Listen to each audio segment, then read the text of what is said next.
Hello guys, Sparky Link here again with another video. As I said before, I'm only new to this, so I'm kind of trying to get a handle on what kind of content I want to show in my videos, and what kind of games I want to play while I'm talking about said content.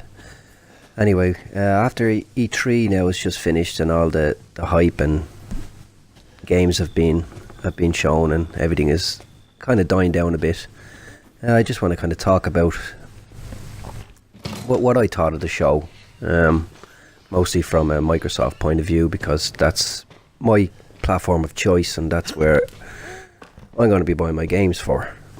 So first things first, the game I'm probably most hyped for is Anthem.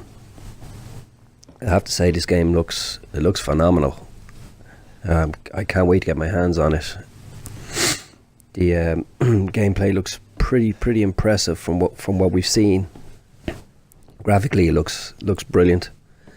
And I just like the whole concept of it with the tech suits and the flying and the fact you can go underwater and on land, and it looks very interesting from my point of view. So I'm going to keep my eye out for that one, and hopefully pick it up at launch and play it on my Xbox One X, which I plan on picking up day one. Another game that came up was Assassin's Creed Origins. I really used to love Assassin's Creed, but the past few, although I've played them, I just didn't enjoy them as much as the first few. So I'm hoping this one kind of goes back to that roots and kind of gets me interested in the franchise again. Another one, Crackdown 3. Although the video they showed at E3 didn't kind of get me going, I still kind of wanted it, and I still do. So after seeing the gameplay a couple of days later on Xbox Daily, I've got to say they should have shown that at the press conference in the first place, because that was pretty cool. Absolutely, looks like absolute fun. So yeah, that's another one on my to get list. Dragon Ball Fighter. I'm not really into Dragon Ball, so I'll probably pass on that. Forza Motorsport 7. That's a definite. That's a must day one. That looked incredible. I love the Forza series. I prefer the Forza Horizon now myself. I just find it a bit more fun, easier to get in and get out of. But I've still always bought the Forza games, and this will be no exception. Definite day one for me. Then they started to show a few ID at Xbox games. Cuphead. If you follow me on Twitter, you'll know that this game has been on my to get list for God knows how long. And after finally getting a date, my God, I cannot wait for this game. The art style, the soundtrack, this game just looks phenomenal. So that can't come quick enough for me.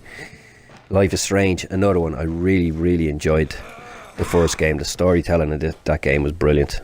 So that's another one I'm going to have to buy. Metro Exodus. If you've played the other Metros Redux, that's a phenomenal game as well. I think we're really getting spoiled now. They've been showing some great games, and Metro's definitely another one I'm going to pick up. Shadow of War. Yes. I'll be picking that one up as well, day one. I have Shadow of Mordor at home, which I still need to get back and complete. I am enjoying it. So Shadow of War will definitely be adding to that collection. One I wasn't expecting was Ori and the Will of the Wisps. Ori was probably my favourite game on Xbox One so far. I bought the definitive version as well. I just could not get enough of that game. That game was absolutely peachy.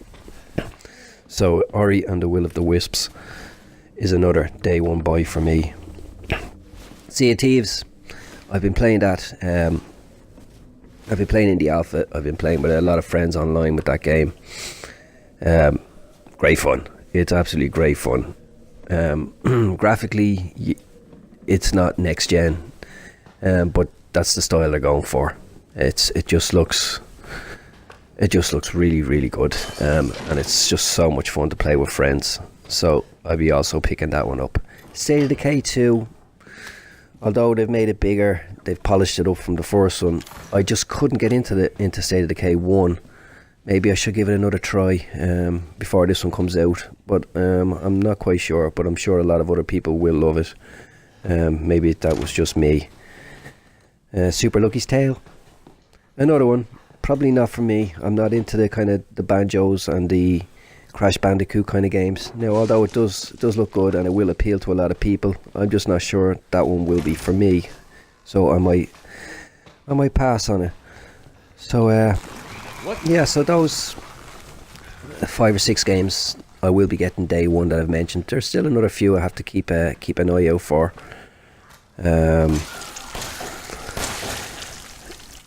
Yeah, I'll keep an eye and see how that progresses over the next few months after I see some more game clips and stuff.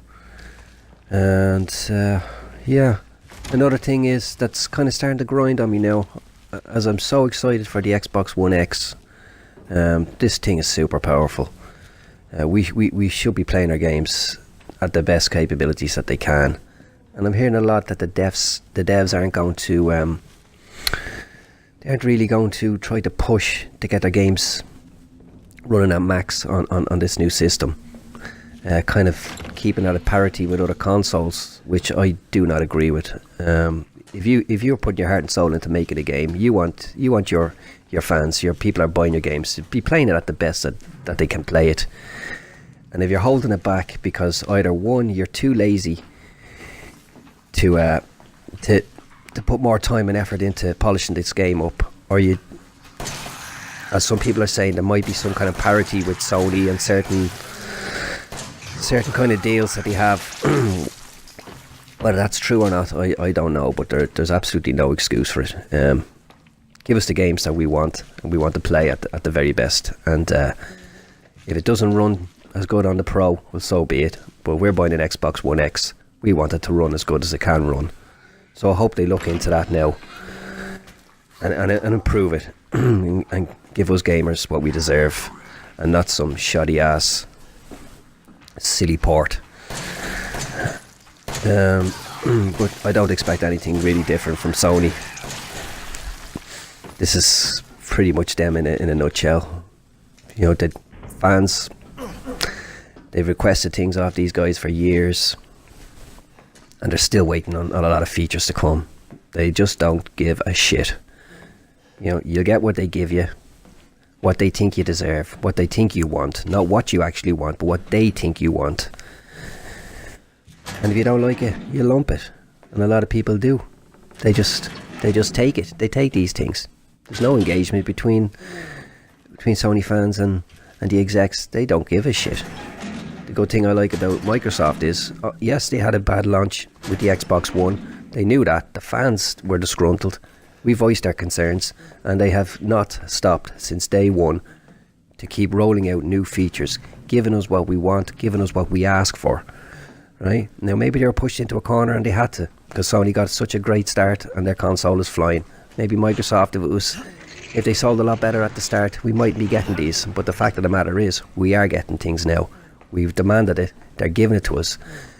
And they're also talking to us on social media. There's a bit of conversations back and forth. You know, anytime we have an issue, they seem to come on and address it. They don't bury their head in the sand and hopefully it goes away. And that's what I like about Microsoft. That's why I game on my Xbox, because I'm getting features that we have asked for and that we want. So yeah, this is I think it's probably video number 4 or 5. As it says, I don't put them out very often. I don't have a lot of time, but when I do, I enjoy doing it. So I hope for anyone that does actually watch it enjoys it. So I'm out of here.